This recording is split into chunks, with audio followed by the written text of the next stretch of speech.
Medialogue is something that has happened for some years now, but I decided to put this together just so we can have it together with the book presentation. For me, I think it's beyond now just coming, bringing people together and launching a book as it is. The book has actually been out there, because I launched online last year.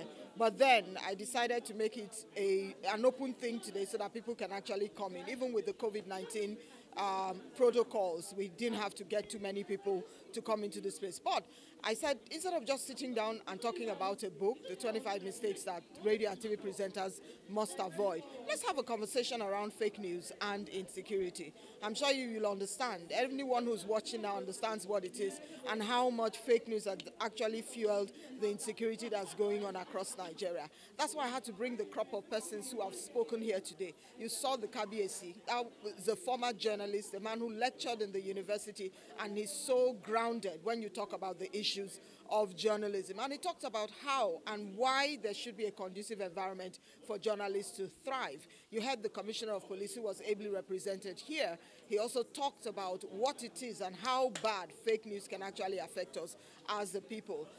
For the woman who runs a radio station, of course, here in Lagos, Nigeria, she also talked about the fact that as gatekeepers, we must be careful with the kind of information that we truly put out. So you will agree with me that it was a whole gamut, where we had to bring the issues to the fore. You listened to the man from the NBC, you heard the man from the NBA, that's National Broadcast Academy.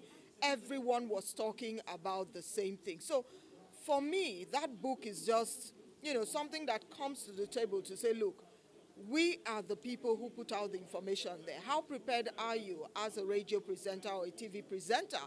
They call themselves on-air personalities today. How informed are you about the information that you're putting out there? So self-censorship is what we need to begin to think about. Then again, people need to understand that if you cannot verify a story, there is no point sharing that story in the very first place. Look for persons who are credible. Make a phone call. Ask a question. Is this true? Before you go out to the press and go to share. Remember the plane crash that happened in Kaduna?